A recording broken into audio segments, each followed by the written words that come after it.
us this morning. My name is Bill Walker and I'm chair of Marketing Humber Bondholders. We all try in these difficult days to look forward to a positive future. It is now more apparent than ever that the Humber region needs fresh talent and new energy to secure its success.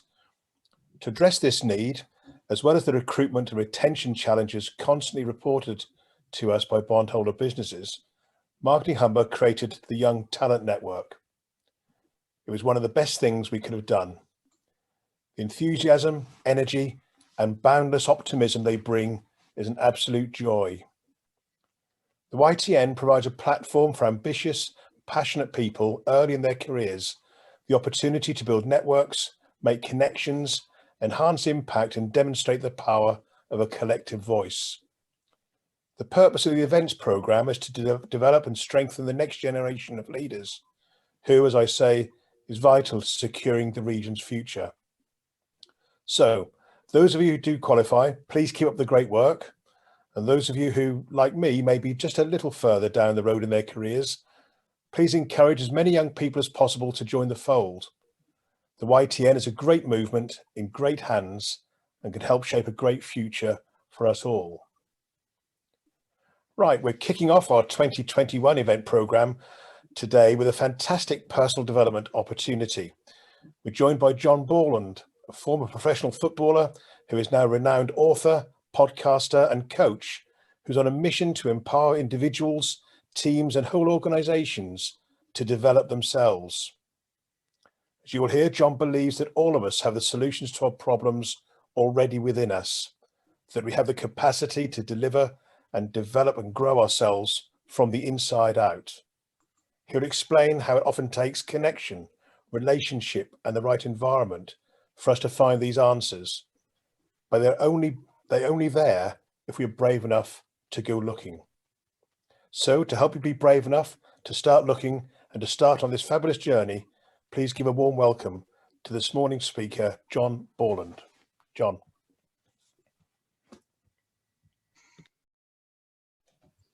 Hi everyone. Thanks for having me here this morning. Paige, do you need me to show the next slide or not, or what? Yeah, you can do. Yeah, just so everybody knows. Yeah, guys, just so you know what's happening, I'm gonna do a bit of stuff with you this morning, and then we're gonna have a break at 11 o'clock, so you can grab a brew and just get away from the screen for a little bit. We'll start again at 10 past 11, and we'll be wrapped up by 12 o'clock. Okay. Let me just introduce myself a little bit. I know I've recognized some of the names coming in just from previous stuff that I've done before. So good to see you guys again if I've met you before. And if I haven't met you before, let me just explain a little bit, just as Bill was introducing us there. What we're going to look at this morning really is this idea of connection.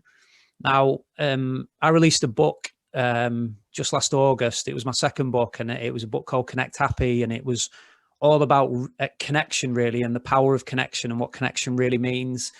And it was really interesting timing wise for me, because I finished the first draft last February. And I honestly, when I finished the first draft, thought nobody's really going to be that interested in connection. This is maybe just something that I'm obsessed with, and maybe people aren't that bothered about it. And then a global pandemic happened and lockdown came about, and suddenly everyone spent the next 6 months, the next year talking about connection, connection, connection. I was hearing it everywhere. People suddenly became obsessed with the idea of connection. So in some ways it was really interesting for me, because then I released this book in August in the middle of a couple of lockdowns that had been going on, all that kind of stuff. But really for me, it's just this idea that connection is at the heart of everything that's important to us. And we just don't give it the attention that it truly deserves. We wander around not really recognizing it or paying attention to it. So what we're going to do this morning is just give you a chance to look at it. I'm going to share some of my thoughts with you, but I also want you guys to do some work with this as well. So we're going to try and get you into some breakout rooms on a couple of occasions this morning. It's going to be a bit random, because it's just going to be like throwing you into a room with people you probably don't know, or you might end up with someone you do know, who knows. So just treat it as a bit of a networking opportunity as well, a chance to kind of get to know some other people. We're just going to throw you into small groups, like 3s and 4s, something like that, just so you can throw around some of your thoughts on some of the stuff that I'm sharing. So it's not about like a right or wrong or I'm, you know, trying to get you to agree with me. I'm really not bothered if you agree with me. It's really okay for you to have your own thoughts, your own opinions. The whole point of this morning is to stimulate some thought in you, and hopefully you've got some stuff to take away and think through and work through as we go with this. So also as we go, feel free. It's probably easiest just with the amount of people that we've got on if you use the chat function for this. But if you've got any questions that you just want to throw at me at any point, just stick them in the chat. I'll see them pop up and I'll answer them as soon as I possibly can, and we'll roll with that. And if we need a bit more of a discussion, I'll then invite you in just to talk to us over your mic effectively. But I'm just aware if everyone's trying to put their hands up and I might not see it. So just use the chat function. Is that okay? But feel free to ask anything as we go through this process. Okay. Right then, I just want to start off with this idea of where this thinking came for me around connection. I don't know if you've ever thought about it before or considered it before, but this is where it came from for me. It didn't just kind of spring out of nowhere.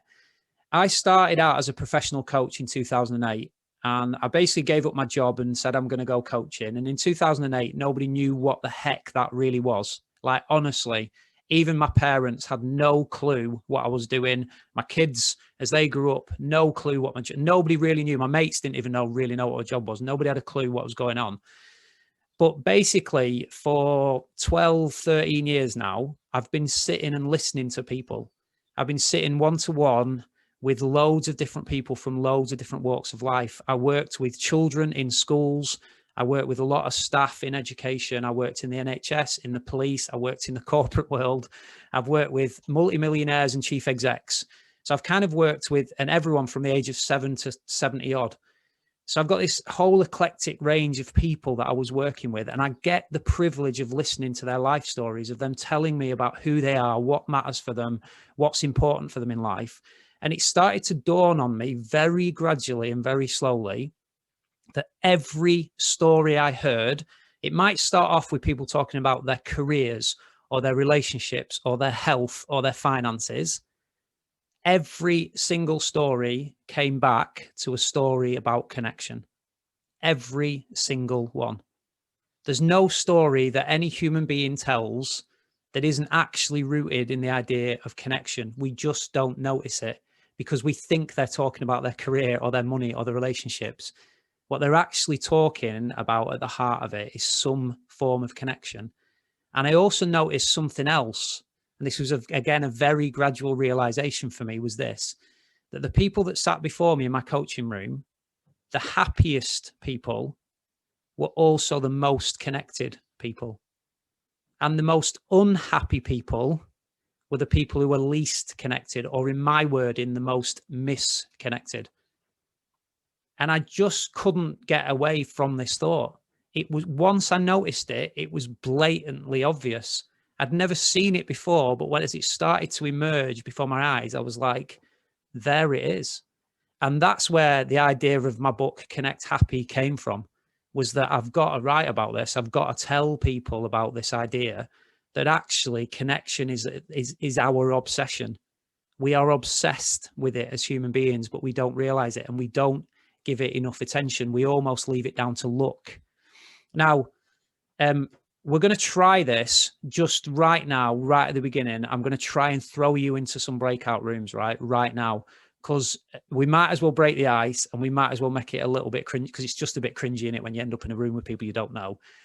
You just try and get over it as best you can. If it's really too much for you, just leave your camera off and don't speak. You don't have to do it. But if you can do it, it'd be really good, because what I want to know is really early on, is what I'm saying, do you agree with that, disagree with it? Do you think it's true? Do you think it's not true? Effectively, this idea that the more connected we are, the happier we are. And the least connected we are, the more unhappy we become. I just want to know whether you think that's true. And also whether connection, that idea of connection sitting right at the heart of our obsession as human beings, do you agree with that or not? It's really okay. You don't have to agree with me. I just want to give you a chance to kind of play with it, see your thoughts on it. We're not going to do this for too long, because I don't want to leave you with a massive awkward silence in the room where you're all just looking at each other cringing, right? So I'm only going to throw you in there for a few minutes. So it's kind of an idea of just going around the room and going, yeah, I agree with it. No, I think it's a lot of rubbish. That doesn't quite work for me. I need to hear more on this. Whatever it is, just kind of quick fire, show your thoughts in. All right.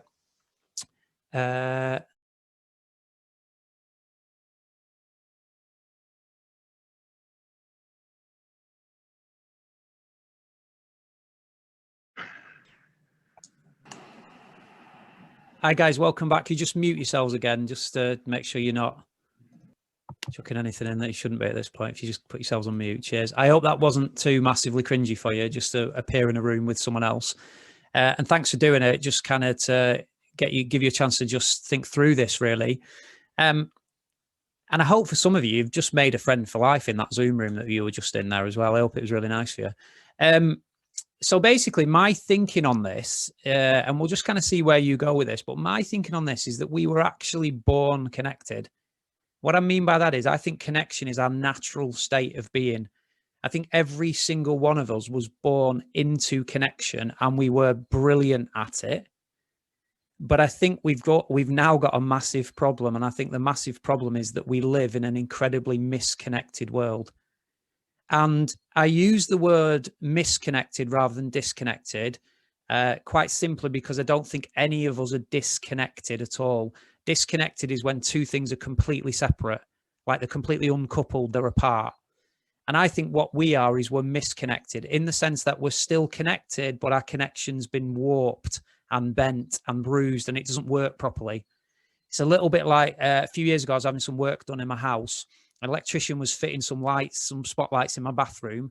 And I came home, went upstairs to check his work, pulled the light switch and nothing happened in the bathroom. So I pulled it again, nothing happened again. I pulled it a third time. And then a shout came from my youngest son's bedroom. He went, "Hey, who's messing with my lights?" And I realized that pulling the light switch in the bathroom wasn't doing what it was meant to do. It was turning the lights on and off in his bedroom. Somehow some misconnection in the wiring had kind of occurred. That's what I think we're like now. We live in an incredibly misconnected world and we're misconnected ourselves. Now, when we think of connection, I'll share more about this later, but we often become obsessed with the idea that it's just about us being connected to another person. So we think of it just in terms of relationships. We're going to go broader and wider and deeper than that because I think there's 4 connections we need in life. I'm going to share more on these later, but just to give you these, I think we need to be connected, yes, to other human beings, but I think we also need to be connected to ourselves. I think we need to be connected to our environment, as in the earth and where we live. And I think we also need to be connected spiritually to the things that we can't see and touch, but we can feel and experience, and we kind of know they're there, but we can't prove it. Those aspects of life as well. And they're the 4 chords of connection that I think we need. And we're going to go looking at that a little bit later.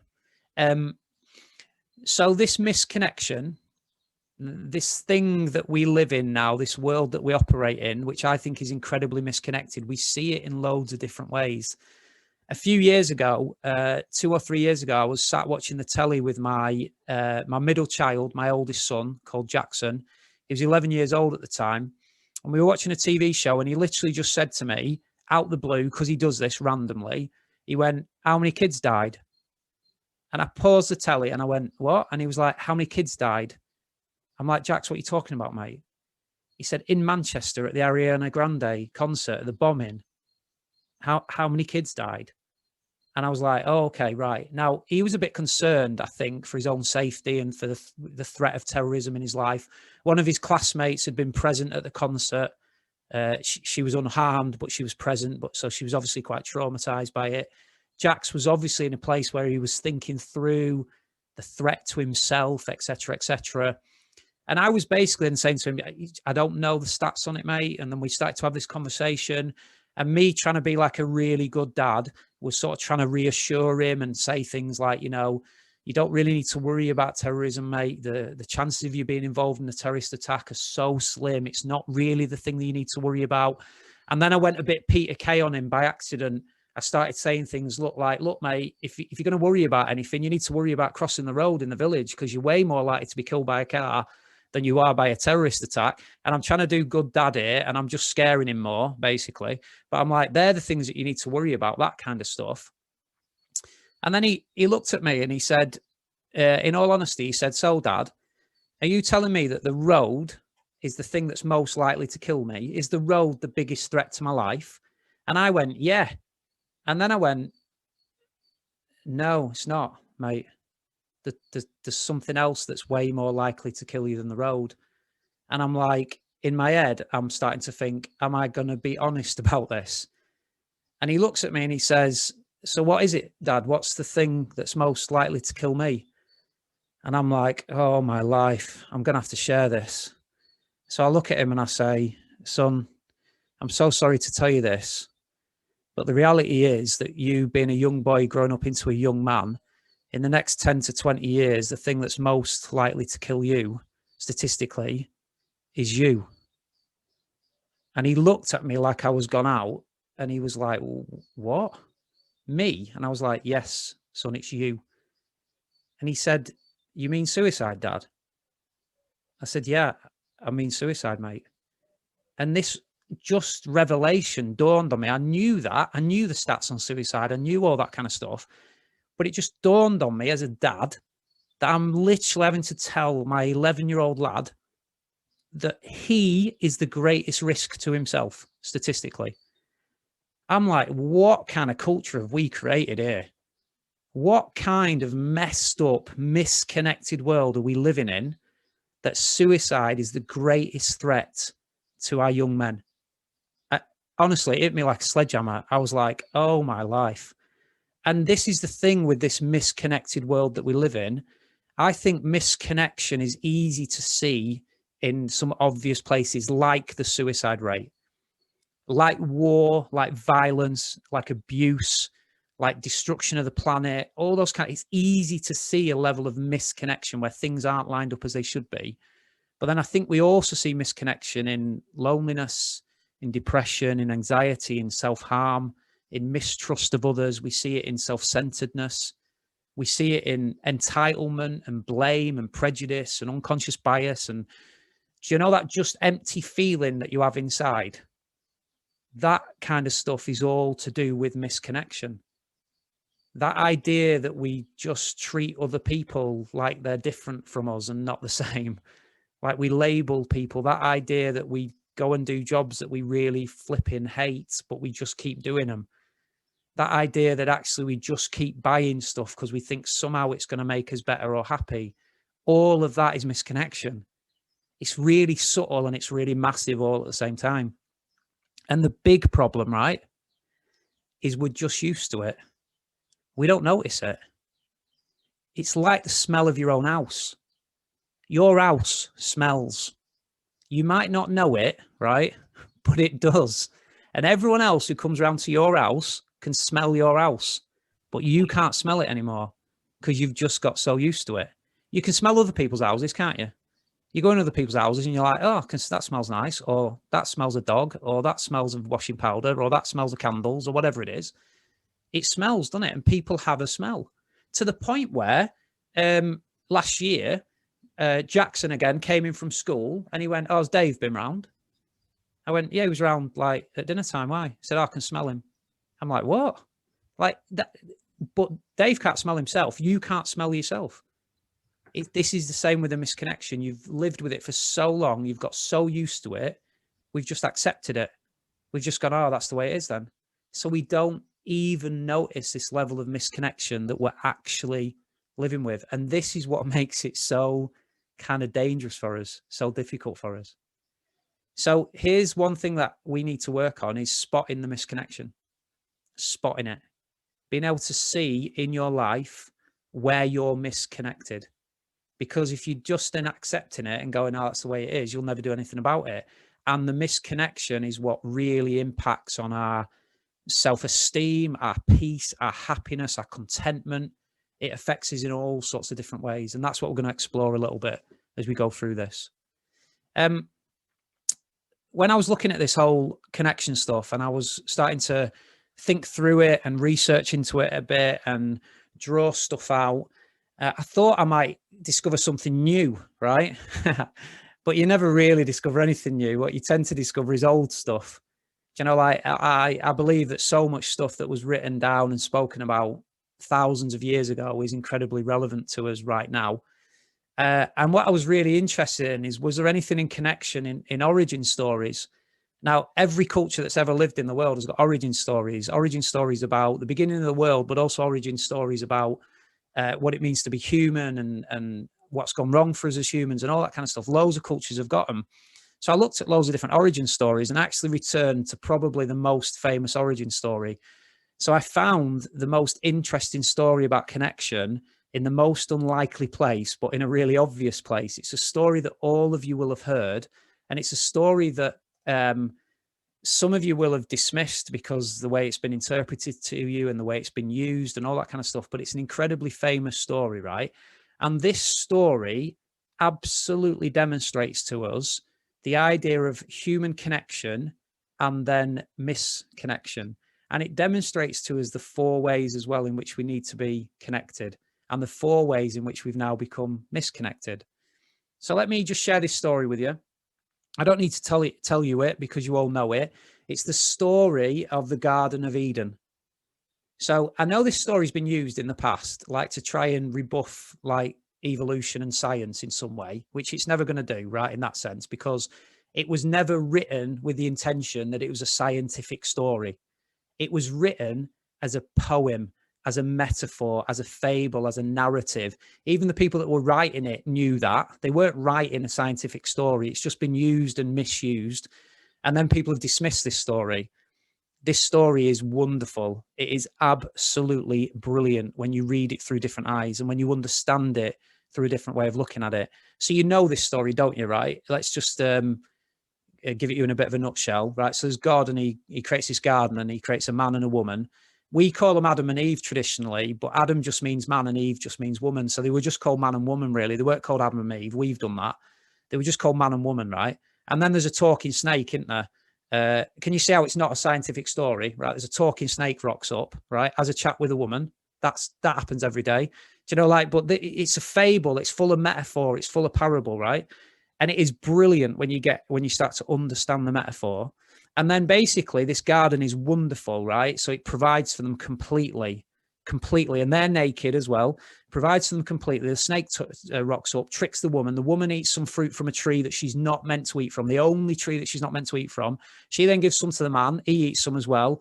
Then basically they hide from God, and God's a bit upset and he kicks them out of the garden, right? That's the story. You know it. You'll have heard it before.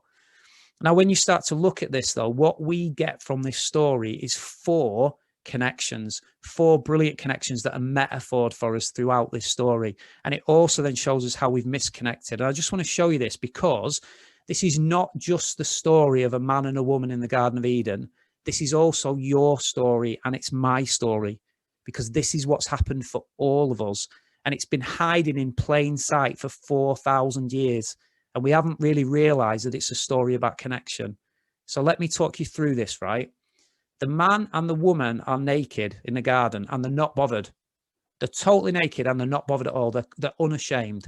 This basically is a representation of, for us, it's not a physical thing, but it's the idea that we are so comfortable and so connected with who we are that we're willing to just show ourselves to the world. Like, this is me, warts and all. This is who I am. And I'm so comfortable with that.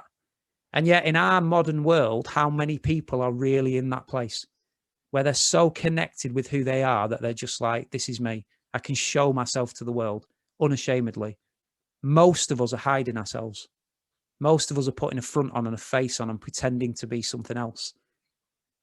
These guys in the Garden of Eden, it's almost telling us that in your natural state, you're meant to be so connected with who you are that you're unashamed about it. There you go. This is me.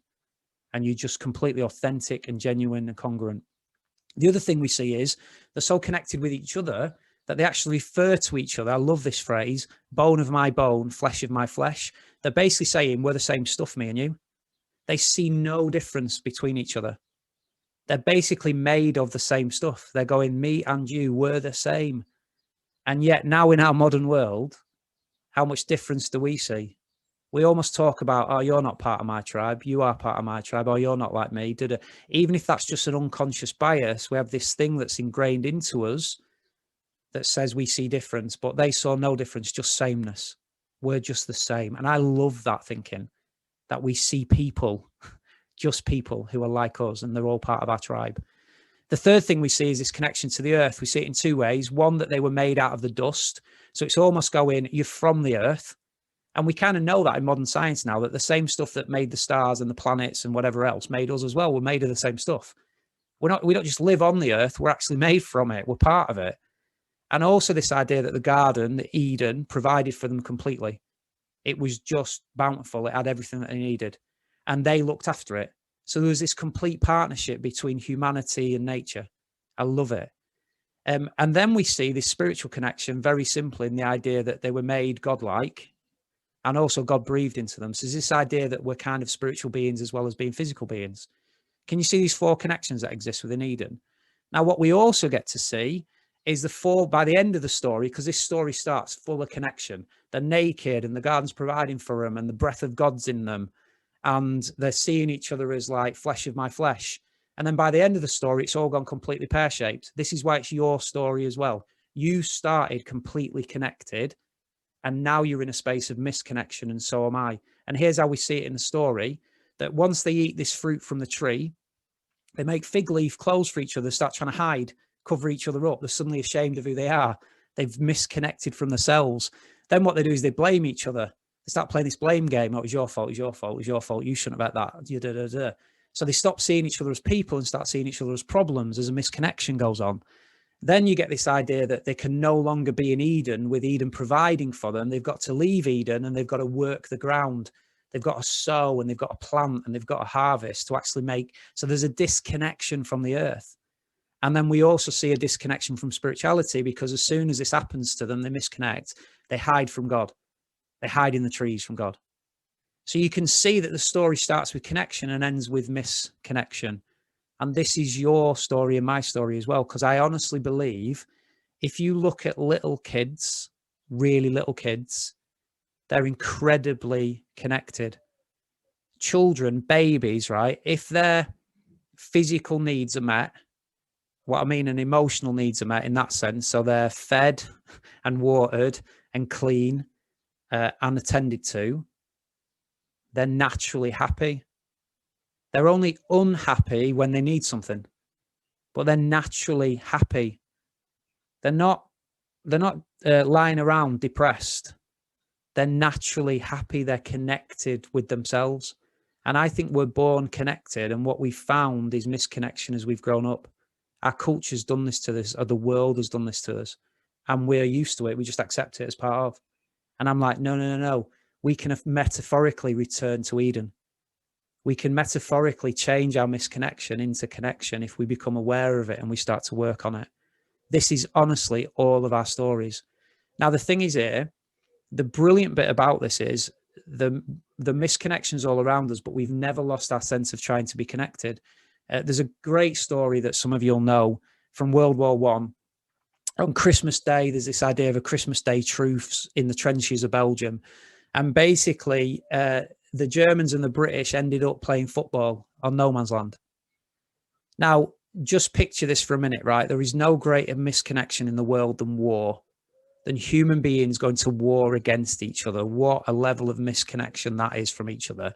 And yet in the middle of that great war, somehow the British and German troops found a way to connect through the singing of Christmas carols and the shouting of Christmas greetings, and eventually the meeting on no man's land and a football match in the middle of the greatest misconnection we've ever seen. There's this massive desire to connect. Now, just for a minute, think about being the first soldier who literally climbed out of no man's land to make that walk across. And imagine the relief in shaking hands with the enemy. And almost that idea that we're connecting here. Can you see how unbelievably risky that is? They must have been absolutely like the every passing silence where a bullet didn't fly. They must have the relief must have been massive for them. But it's that idea of being able to reconnect again. And again, I think this gives us a good picture for us. Our desire is for connection, but we live in misconnection, and we've got to make a journey now. We've got to make a journey more towards connection. So, guys, I'm going to throw you back in some breakout rooms, if that's all right, because I want to give you a chance to think through these 4 connections. Let me just share my screen because I just want to show you them. So you've just got this kind of, hang on, where's my share screen? There we go. 2 ticks. Let me just pull this up. So let me just share my screen with you. I hope you can all see these ones. So this idea of self-connection, human connection, earth connection, and spiritual connection, just what I'd like you to do is just have a chat about which of these do you feel most connected with and which of these do you feel most misconnected with. There's no right or wrong. It's just a little bit of personal reflection, really. Like, do you feel really connected with yourself, but not that connected with the earth? Do you feel really connected spiritually, but not that connected with other people? I don't know. It'd just be interesting to see, because none of these are any more important than the others. But I think these are all of the 4 connections that we really need in our lives. So I just want to give you, again, just a little bit of time just to talk that through and think that through and kind of see where you get to with it. So let me just open up your breakout rooms for you. Oh, before we do that, if anyone's got any questions, just throw them in at this point before I throw you in breakout rooms. If you haven't, that's really okay. Let me just sort these breakout rooms out for you.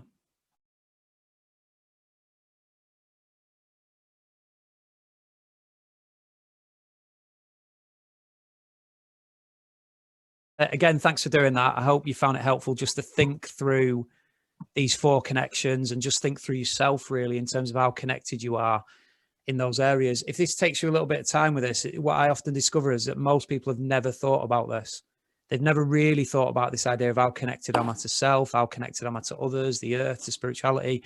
It's something they've never considered. And the misconnection feels so normal for us that we don't notice it.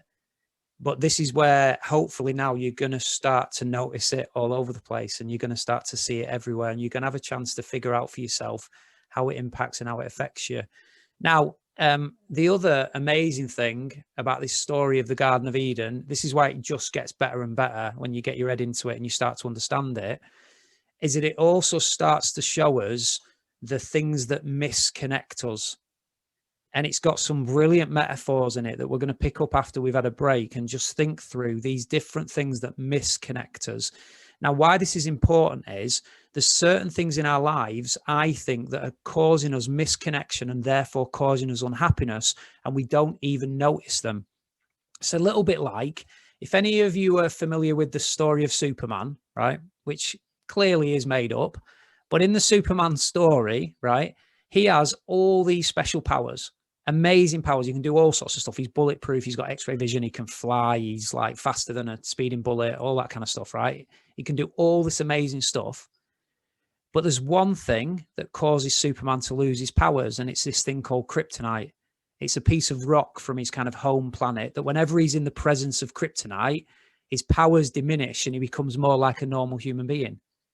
But I started to think then, well, what if Superman had grown up unaware that he was just wearing a necklace with a piece of kryptonite in it, or unaware that he just had a piece of kryptonite in his back pocket? He'd have just been wandering around like a normal human being, not really knowing that he had all these amazing powers. Now, I know we're not like Superman, but I honestly think that our greatest power as human beings is connection. I think it is our superpower. I think it's what we were born to be and to do and to live like. And yet it's like we're walking around with our own version of kryptonite. We haven't realized it because kryptonite came into your life when you were so young, before your conscious memory, that you don't even remember it happening. So you've just accepted that this is the way I am. And it isn't just the way you are. The same thing that happened in Eden from connection to misconnection has happened to you and to me. It was just much more subtle and much more gradual. That's all that went on for us. So gradual that we didn't really notice it happening. Like Superman walking around with kryptonite in his back pocket, we're unaware of the things that misconnect us. So what we're going to do is we're going to have a break, just to give you 10 minutes, if that's okay. And then when we come back, we're going to look at what these misconnectors are. I'm going to show you the analogy from the Eden story, but then we're really going to hone in on the main one of these and get you really thinking through it and working with it so that you can, because I think the thing with this is it's a little bit like all Superman had to do if he's got kryptonite around his neck is to remove the kryptonite, and suddenly he's got all these powers again. It's the same for us. This isn't about chasing connection. It's about understanding that connection is your natural state. What we've got to do is remove the kryptonite. What we've got to do is remove the misconnectors, remove the things that are causing misconnection in your life, and you will naturally become more connected. So this is not about chasing connection. This is more about getting rid of something than it is about building something new. It's returning to your natural way of being. That's what it is. Okay. Brill. Thanks, guys. If you want to mute yourselves and chuck your videos off, we're going to do, it's 5 to now, so 10 minutes. We'll start again at 5 past if everyone's okay with that.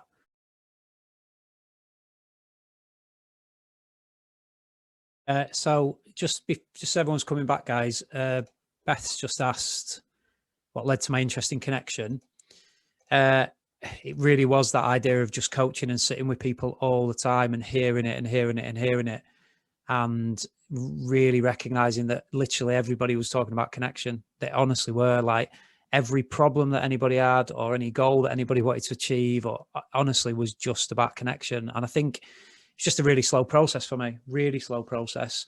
And I think it just dawned on me that not that many people at the time were talking about it or thinking it through, and that a lot of people were writing stuff about happiness that I wasn't that convinced about, because I think it was connection part of things. Because ultimately, I think, honestly, if you start to strip us back and strip everything away, and you start to talk about things like, you know, even being on your deathbed, what really matters to you, it'll be connection. It won't be anything else. It will be how connected you've been, not really anything else. You won't really care about much else other than connection.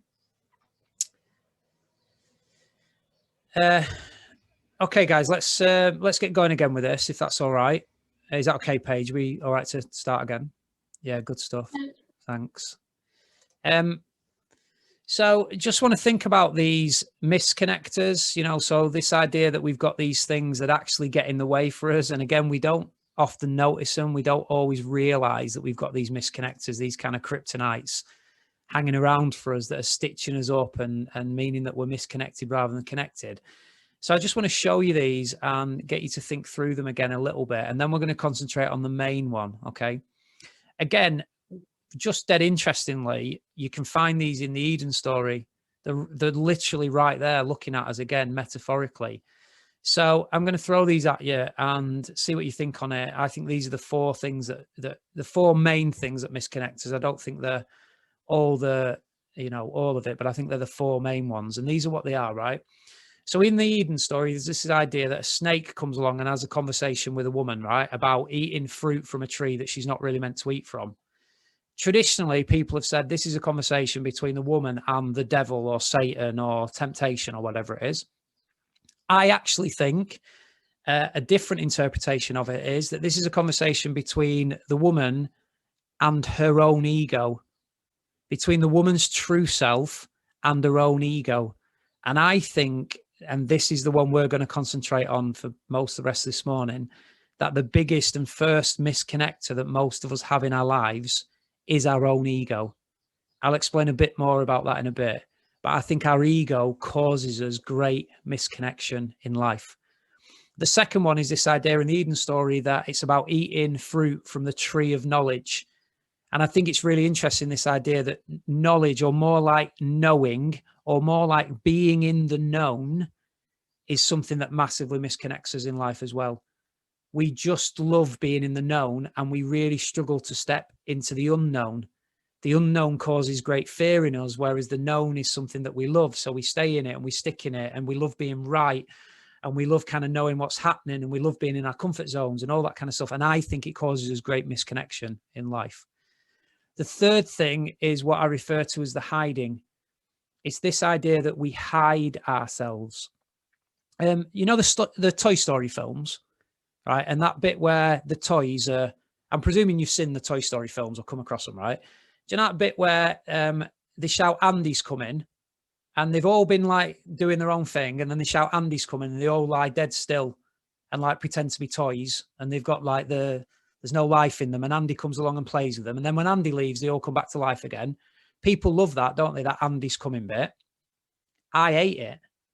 I hate it because it makes me dead sad, right? I know this is a made up story, but it makes me dead sad that the toys have to diminish themselves for Andy, that the toys have to actually hide who they really are to fit in for Andy. And they say, oh, we're doing it for Andy because Andy loves to play with us, right? How much more excited would Andy be if the toys were like alive and talking to him? And like, how much more fun would he have if he could properly hang out with Woody and Buzz rather than just these inanimate objects that he gets to play with? I think this is what we do in life. We diminish ourselves. We hide who we really are so that we're acceptable for other people around us. And I think this massively causes us misconnection. We've all got our own version of Andy's going on in our lives, where you diminish and you hide who you truly are. You keep bits of yourself down, you change it to make it fit better for that person. I just think it's worth thinking through, like, where's your Andy's going on in your life? Where are you hiding? It's one of the things that massively misconnects you. And the fourth thing that misconnects us is what I simply refer to as stuff, things, physical possessions. We see this in the Eden story because the thing that the woman's tempted by is the one thing that she can't have. She can eat from literally thousands of trees in the garden. She's got everything she could ever need. But what she wants is the one thing that she hasn't got. And it's stuff, innit? It's this thing. It's another possession. And effectively, I think we are drowning in stuff in our modern world. And we are absolutely obsessed with having things and more things and more things. And as much as there's this movement where people are starting to say, you know, like, possessions don't make us happy, I think we can all buy into that in a level because it's absolutely true. But so many of us don't really believe it because we keep buying more stuff. We keep trying to accumulate things, like as if that somehow is going to fill this hole for us. And the problem is that stuff just does temporarily fill a hole, doesn't it? We feel a bit empty inside. We buy something new. We get a little buzz for a bit. It lasts all about a day, doesn't it? And then it becomes normal and we need the next thing and the next thing. And people who do marketing know this as well. So they keep marketing the next thing to us. And I think this massively misconnects us because we become more attached to things than we do to ourselves and to other people, and more misconnected from the things that we really need to be connected with. We're obsessed with it. And if you look at any of the happiness surveys around the world, any of the research, again, we start to see that the people with the least stuff are the happiest. And the people with the most stuff actually are the most unhappy. And yet we keep thinking we need stuff. And I'm a bit like, no, less stuff. Like, it's good to have some things, isn't it? Like, some things make our life easier. Some things make our life better. So I'm not saying all possessions are bad. What I'm saying is when we start to attach ourselves and connect to stuff, it means we misconnect from things that really matter in our lives. Really matter in our lives. I mean, I've got a phone and a car and a laptop and things like that I use. I can honestly say this, I have no connection to them at all whatsoever. If I lived in inner city Bradford for the best part of a decade, and I lived in one of the most deprived communities that you can imagine. And I lived there to work with the young people and families that were there. This was through my 20s. And I lived in a flat above a community centre. And basically, it was an area with high crime, high antisocial behaviour, high unemployment. It was chaos, right? It was chaos at times, absolute chaos. In the first year that I lived there, my car got broken into 26 times. And I know that because we had to start to keep a police record of all the criminal activity that went on in and around the centre. So 26 times my car got broken into. It got to the point where the lock had been hacked off so much that I just stopped replacing it. I just used to put a bit of gaffer tape over it. I used to put a big steering lock on my car and a bit of gaffer tape over it.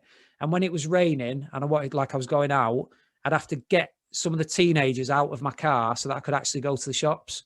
I'd be like, right, lads, everyone out of my car. I need to go to Morrison's. And then I'd get back and they'd all pile in my car again. Now, that might sound completely weird and completely crazy, but what it did for me is that experience of living there stopped me being bothered about stuff. Some people wouldn't come and see me because their car might get scratched. They wouldn't come and see me because some possession they had might get damaged. And I'm like, oh, wow. So we don't get to connect because your possessions are actually more important than this. Like, it's weird when you start to think about it.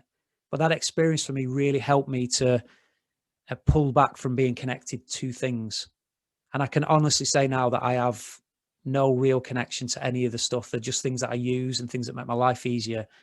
But like, if my car got robbed, the only thing I'd care about is that the hassle of the paperwork. I'd be like, oh, what a pain that is. Do you know, that's all I'd care about. I don't care about my car one bit at all. It's just a tool. It's a thing that helps me get around, but I have no connection to it.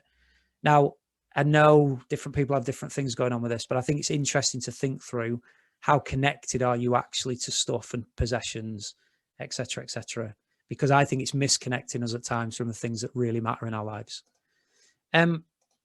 So let's talk a little bit about ego. Now, I know there's different interpretations of ego, and I want to give you a bit of time to spend with this, guys, because I think this is the crux of it. And I think this is where it's really important, right? You've got an ego and I've got an ego. And again, different psychological theories have different takes on all this stuff. So I'm going to try and keep this as simple. And this might be different from what you've heard before, but I'm just going to try and keep it really simple for you. I think there's your true self. And then I think your ego. And I think your true self lives behind your ego. And I think when you were born, you didn't have an ego. You didn't have one. This is why we see babies and little kids, toddlers. The toddlers are the most ego-free people in our culture. That's why they get dressed and they don't care. Their hair's a mess and they're just not bothered. Do you know, like, they're not thinking through, what do I look like? What are people thinking of me? They haven't got all those ego thoughts going on. But our ego does start to develop from being really young, and it's almost handed to us as well. Our parents give us an ego, and school gives us an ego, and culture gives us an ego. And we've got an ego for a reason. And I'm going to show you those reasons. But I also think our ego is the thing that massively misconnects us. It stops us connecting from ourselves. It stops us connecting from others, from the earth, and from spirituality. It's your ego that actually really gets in the way. Now, when you start to talk about ego, the traditional view is to picture like a powerful business executive man. So it's like a guy in a suit who carries a briefcase and is like a chief exec, and he gets into like a really fancy car and he's got loads of money. And that's what we picture when we picture ego, right? But that's just one version of it. You have got an ego and I've got an ego, and your ego is at work all the time. But again, the problem is you can barely spot it. Now, I'm just going to share my screen because I want to show you the work of your ego and just make this really simple for you. 2 ticks. Let me just pull this up.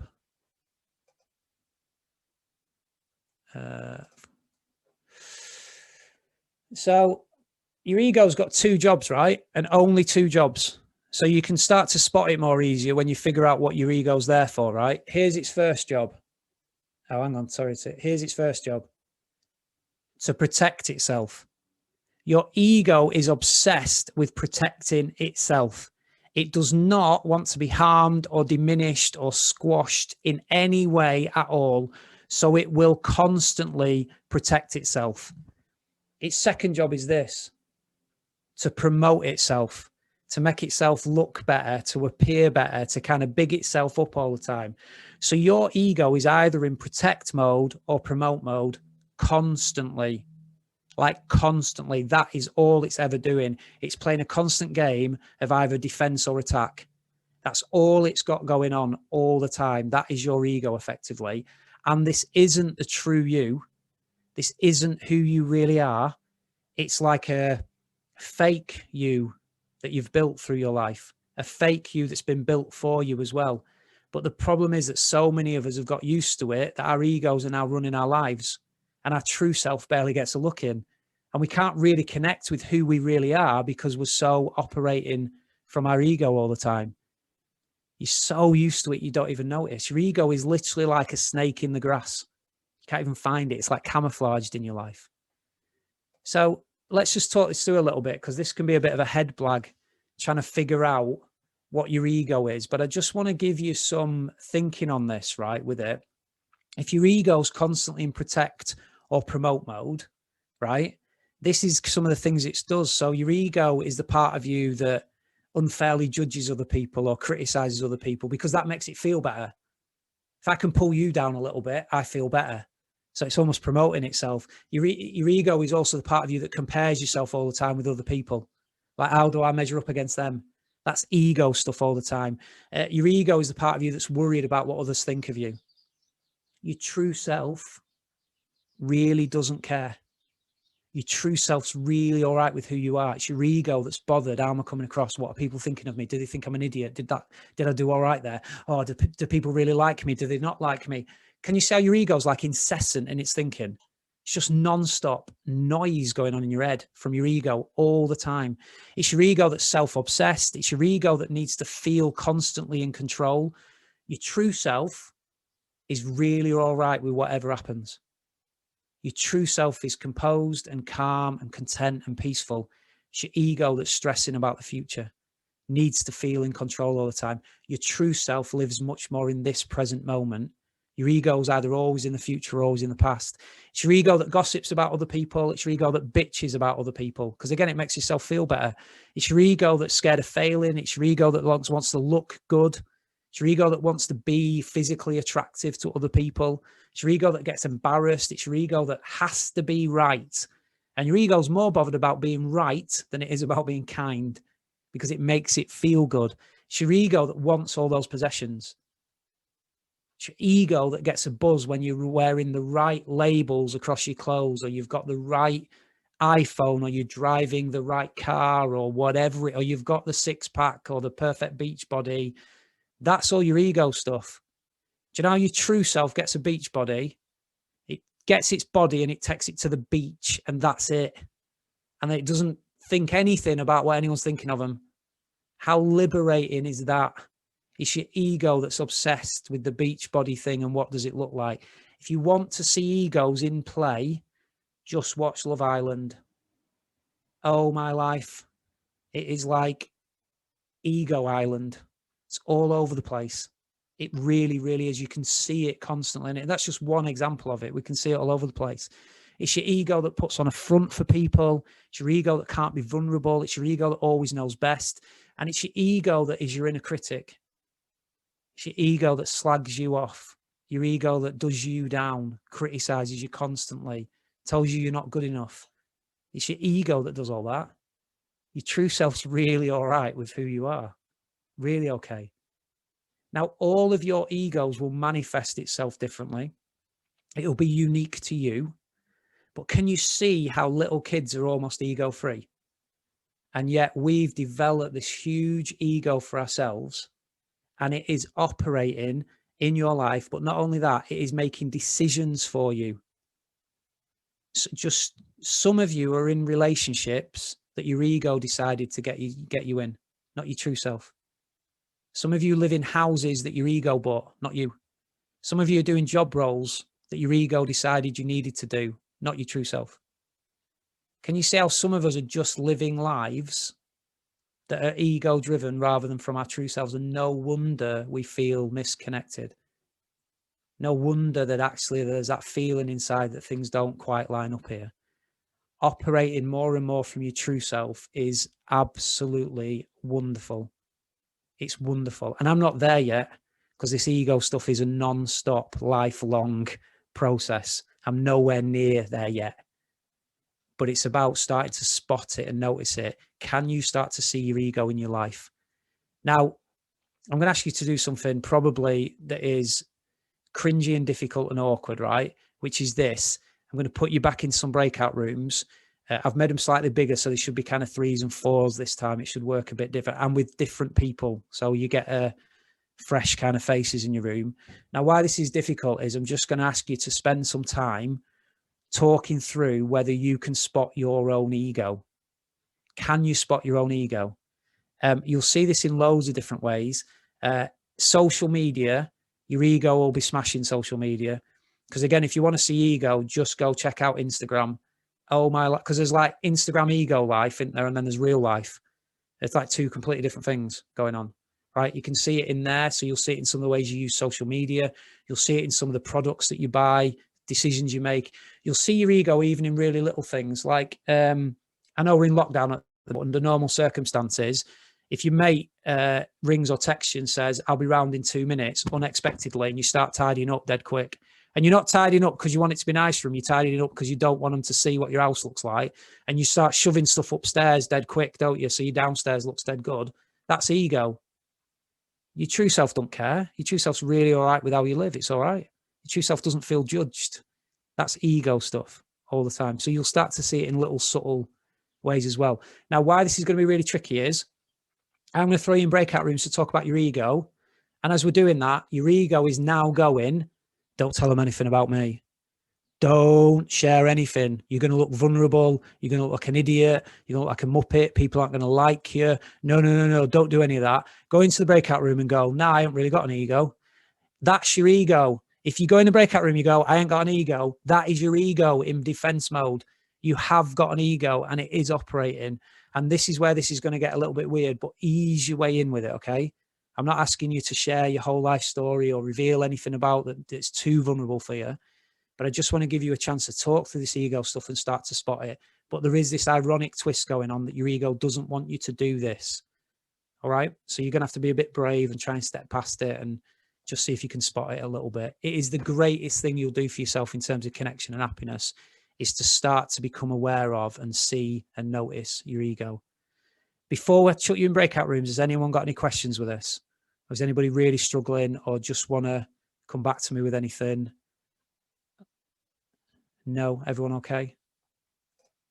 Great. Let me throw you in some breakout rooms then. Just give.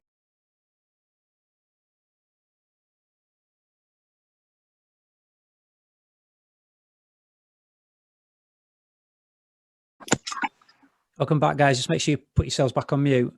No idea how you got on in there. I hope it was all right and not too torturous for some of you. I hope you could spot your egos a bit as well as we were just talking about. I hope you could figure that out a little bit. And I hope this is something you can kind of take away and start to notice as well. And it's almost this idea of trying to recognize like your ego's voice, your ego's promptings, the stuff your ego's kind of saying to you. And what you'll often realize as well, just to help you out with this, is that your ego is almost sometimes in someone else's voice. So you'll sometimes hear the voice of your mum or your mates or the media even, and it often comes with the word should attached to it as well. Like you should do this, or you should do that, or you should be better, or you shouldn't this, or there's all those kind of conditioning stuff that starts to kick in as well with ego stuff. I'm going to get some of you to share in a minute, but Billy asked the question. Sorry, Billy, I didn't notice it before you went in the breakout rooms. But Billy was basically asking, what's the difference between ego and self-respect, or is it the same thing? My response to that would be that when we're dealing from our true self, so your true self looks after you in the sense that has real respect for who you are, real respect for your body, real respect for like the whole of you. So your true self will look after yourself in the sense that your true self will shower and brush your teeth and look after your body and all that kind of, but it's done in a way that's it's for you and it's healthy for you and it's balanced. Whereas I think when you're in that example where your ego gets involved, it's more about for other people. So, and this is the thing, is that one behavior in one person could be coming from their true self, and the same behavior in another person could be coming from their ego. So two people could be members of a gym, and one person, it's their true self that takes them to the gym to look after their body and to stay healthy and to stay fit, and it's good for them and it makes them feel more alive and all that kind of stuff. Another person can go to the gym because it looks good for other people and it's going to be impressive and it's going to make them more attractive to other people. And does that make sense? And that's an ego driven. So it's very difficult to judge someone else and go, oh, that's definitely ego. I mean, sometimes it's pretty much for banker that you can see it's an ego thing, but I think it's just trying to understand that difference, that your true self isn't a slob. Your true self isn't like, oh, well, I'm all right with whatever happens. It doesn't matter. It's just that your true self has got real care for you and real respect. And your true self has real boundaries as well, real boundaries. And this is a really interesting thing. But Brené Brown, who I'm sure some of you have come across, her work I think is magnificent. And she was talking on a podcast that I heard where she did some research into people that were extremely compassionate. Like they were amazing. They could love the unlovable. They could do stuff that most of us just couldn't do. They were committed to very compassionate works. And she wanted to know what kind of made these people different. Why could they do this stuff and other normal people didn't be able to do it? And the discovery she made surprised her. The discovery was that these people had very strong personal boundaries. And that was the discovery, because what she realized is that people with strong personal boundaries have real strong sense of self-respect. And when there's strong boundaries personally and self-respect, those people then are able to offer themselves. It's almost like she was saying they were able to love themselves, and our boundaries are a sign of us loving ourselves. They're a sign of us saying, no, no, no, that behavior is not okay towards me, because it's a sign of us loving ourselves. And if we can love ourselves, we can go and love other people. It's a really ancient truth. Spiritual leaders and teachers have been talking about this for thousands of years. Do you know that idea of love your neighbor as yourself? Everybody focuses on the love the neighbor bit and forgets the love yourself bit. And I think it's more like this. You will be able to love your neighbor if you can love yourself. Like the two things work in tandem together. So I think your true self does really love yourself, not in that when your ego loves itself, it's like a cocky, arrogant, kind of false way. When your true self loves yourself, it's like really content, really happy with who you are. So I think there's huge amounts of self-respect come from your true self. Billy, does that answer your question? Yeah, you're all right with that? Great. Guys, is anybody, listen, we haven't got very long left with this, but if any of you've got any more questions, please just throw them in on the chat, because I'm aware that I'm dropping this ego stuff on you and it can be a bit of a bombshell, right? And also I'm going to give you my contact details at the end of this. So if any of you need to kind of get in touch or give me a shout on it, what I don't want to do is leave you hanging with this where you're like, oh, my life, what the heck do I do with it? It feels incomplete. So please come back to me on it, but I want to give you a chance to think through it. Now, the question here is, what do you start to do with your ego? Like, because it's all right going, oh, I've got one, but what do you start to do with it and how do you work with it? So here is the main thing with it, right? The first thing you've got to do is observe it and understand it. What I mean by that is almost just watch your ego. And what you've got to be able to do is watch your ego without judgment and don't fight it. Don't fight your ego. It's the worst thing you can do. What I mean by that is if you start going, oh, I've done that flipping ego thing again. Oh, right, I've got to stop doing that. Let me fight against it. Let me be more of my true self. It's like, no, no, no, no, no. Just notice your ego. Almost like you're an observer of your own ego. It's like your true self is watching your ego and you go, oh, there it is again. So honestly, this happens for me now. Something will come up in my life and I hear my ego's voice in my head. Not necessarily audibly, but I kind of think a thought, and I know, and I almost am able to then go to myself, oh, all right, there you are. There you are, ego, right? Got you there. Thanks for your contribution. I don't need you right now. Off you go. So almost like I'm able to go, there you are, now off you go, I don't need you. And sometimes my ego comes out and it's only afterwards I spot it. Half an hour later, I go, oh, my life, that was so ego. But I don't have to beat myself up about it. I just notice it. Because the more you observe it and the more you watch it, your ego wants to be in the shadows of your life. The more you can observe it and the more you can watch it, it starts to just move on and disappear. A great spiritual leader once said that your thoughts and your feelings are like clouds. And you think you are the clouds, but you're not. You're the sky. You're the sky behind the clouds, and you can move those clouds on if you can observe them and watch them. And this is the same with your ego. Your ego's like clouds that come into your brain, come into your thinking, and they come in automatically. And if you can be the sky and observe those thoughts, you can almost let those clouds move on and let them pass on. And what starts to happen is your ego gradually starts to diminish and your true self starts to step forth. And we start to feel this real sense of connection and this idea of like living congruently and authentically. We just start to care about the real stuff, not the stuff that our ego's bothered about. Honestly, it is absolutely liberating. It really, really is. It's the greatest thing you can do for yourself because connection starts to flow as your ego goes away. It's like Superman getting rid of his kryptonite. If you can just start moving your ego on, just through observation, nothing else. Don't fight it. It'll get stronger if you fight it. Don't go to war with your ego. It's like if you wanted to tame a wild animal, the last thing you need to do is be punching and kicking it. It'll just get wilder. What you need to do is almost befriend it.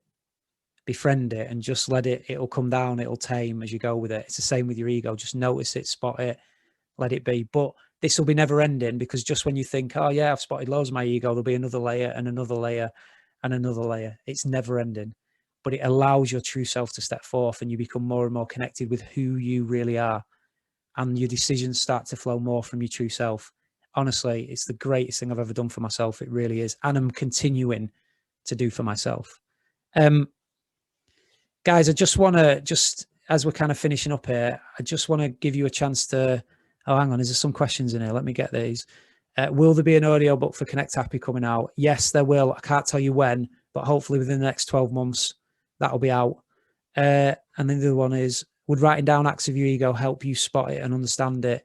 Yes, Paige, they definitely would, I think. I think just by noting it, it depends how you're wired up, doesn't it? If you're someone who likes to note stuff down, but if you note it down, yeah, definitely, because it becomes even more real then, doesn't it? And you can notice it and you can see it. You'll notice how just your ego in simple things, like how it responds to criticism and praise. Because your ego loves praise. It's like, ooh, you know, like buzzes off it. And your ego hates criticism, runs away from it. So it'll defend itself at all costs. And you'll start to notice the diminishing of your ego when praise and criticism become almost the same thing for you. They just become feedback. Because for your true self, they're just feedback. That's all they are. There's something you can work with and you can use. Whereas your ego, the real extremes, criticism and praise for it. How would you deal with reverse ego? For example, if someone asked how you are, how your holiday was, etc., and you play it down to try not show off, or is this my true self? Billy, I love your question. I've missed you asking me questions. So basically, my ego, just to help you out with this, my ego was often reverse ego. So this is weird, but I would take low paid jobs that were more like around social justice, because my ego felt better than trying to get rich, like all the people who were doing corporate jobs and trying to get rich. But it's still ego, isn't it? So you can have someone who's almost doing charitable work, but it's their ego that's driving it, because it makes them feel like, well, I'm better than the other people then. This is why you've got to check in with yourself about it. Yes, so sometimes there's that sense of almost wanting to downplay so that I can fit in, I can be accepted. It's like, because the last thing your ego wants is for someone to think that you're showing off. So you're absolutely right about that. You've got to notice those moments as well, because it's still a form of, it's almost like a form of protection. So if your holiday was amazing, but you don't want to say it was amazing because you're going to look like a show off, and you go, yeah, it was all right. Yeah, not bad. Yeah. Like, that's still your ego, really. Because if the truth is you loved it and it was amazing, it's all right, isn't it? I loved it. It was amazing. Brilliant. That's okay, isn't it? It's the same as when you talk about yourself, we'll often downplay our strengths, won't we? Because our ego's fearful. Well, people will think I'm a big head. They'll think I'm a show off. I don't know about you, but in my house growing up, the 11th and 12th commandment were do not show off and do not boast. I think it's a proper Northern English thing. Like, you don't show off, you don't boast. So like, if things brilliant, you say it's all right. If it's all right, you say it's crap. Do you know, like, you basically just downplay everything, basically, in my house growing up. But when I look at it, it was still an ego thing, because it was almost the fear of being ostracized if I say something's amazing or say I'm really good at this. Whereas your true self's just more honest, more truthful about that, and okay with just naming that stuff, just okay with it. So I think there's something about that that works with it as well. Okay. Any more questions, guys, before we finish? I'm just going to, what do you do or recommend to embrace and encourage your true self? Right. So interestingly, the best thing I recommend is to move your ego on. And your ego gives you a really good chance to get to know your true self, right? So you can use your ego, because your ego is going to pop up more, right? You're going to spot it more. Like, it's like boom, boom, it's incessant. Thinking, thoughts, feelings, it gives you all the time, right? And if you get good at starting to notice it, you can pause and almost invite your true self in. So what I do is my ego comes in with a thought and I go, oh, all right, ego. Okay, thanks for your contribution. Right, true self, what do you think in this moment? So it gives me a chance to step back from something and invite my true self in. And the more I do that, the more my ego diminishes and my true self comes forth. So you can actually use your ego as the trigger to invite your true self in. So it sounds a bit backwards, but actually it's the best way to do it, because if you're trying to just get your true self is there anyway. It's almost just covered up by your ego, and you're just trying to uncover it and it'll start to emerge, basically. Okay. Right, guys, I'm just gonna, if there's no more questions, I'm just gonna share my screen because I just want to give you my details. You can take a screenshot or take a picture of it just so you know how to keep in touch with me, basically, going forward with this. So there we go, guys. If you want to take a screenshot of that, the Spacious Coaching is like my business website. That's my personal website. That's my email address, Facebook page for my business. I've got a Facebook group for my podcast as well. Instagram is my podcast, and then LinkedIn's just me. If you want my books, Connect Happies, you can get it on Amazon, and my other book, which is about coaching, is on Amazon as well. And my podcast is weekly, so you can listen to it on all the podcast platforms. Basically, if you just search the John Borland podcast, it'll come up for you, basically. Okay, everyone got that? Brill. Guys, I really appreciate it if you do kind of hook up with me on social media, keep in touch with us, just get some conversations going about this stuff, because it's something I'm massively passionate about. Connection is absolutely the thing. It really is. And it's the thing that we don't notice. So I hope you've got some takeaways just to go and look at your own levels of connection, your own kind of misconnection that goes on in life, those 4 misconnectors. And if you do want to know more about this, do grab hold of Connect Happy. It's literally a tenner. So, well, $9.99. And I think it's worth a gamble on it, in the sense that you've just got a bit more stuff to reference. And because you've had this session as well, the whole thing will hopefully make a lot more sense for you. So really appreciate it. Bill, can I invite you back in at this point to finish things up for us? Yes, you can, John, and thank you very much. Absolutely fabulous stuff. Thanks. My mind is still sort of buzzing, really, with sort of images of Buzz and Woody flying around the Garden of Eden, trying to have a word with a snake and trying to get it away from Eve. And I think the whole thing about ego was just fantastic, and I'm sure that everyone who's connected today has just really got so much out of that, John. Thanks ever so much for that.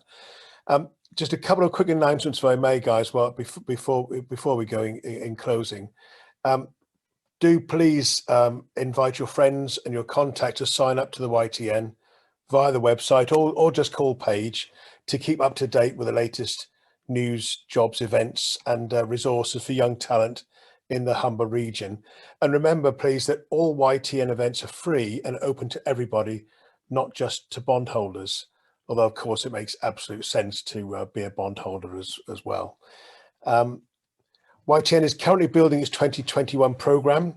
We're hosting a range of development opportunities, trying to match the session that we've had with John this morning, behind the scenes events, social events. So if you want to get involved with that, and more especially if you want to get involved with the YTN steering group, which helps shape the whole year's program, please do get in touch with Paige. I'm sure she'll actually welcome you getting in touch, and I'm sure you'll get an awful amount of stuff back from it in return. So finally, then, keep an eye out on the upcoming Young Talent campaign, celebrating the amazing small businesses and entrepreneurs based in our region. And that sounds pretty abstract, really, but that means you. Been ever so impressed with your input and your interest this morning. You are where the future actually lies, and anything we can do to help you on your way by putting you in touch with fabulous people like John, then we'll continue to do that. So thanks ever so much for your time and attendance today. We look forward to meeting you again soon. And John, love to speak to you later. Take care, mate. All the best. Thanks, everyone. Really appreciate your time this morning. Take care of yourselves. Thank you.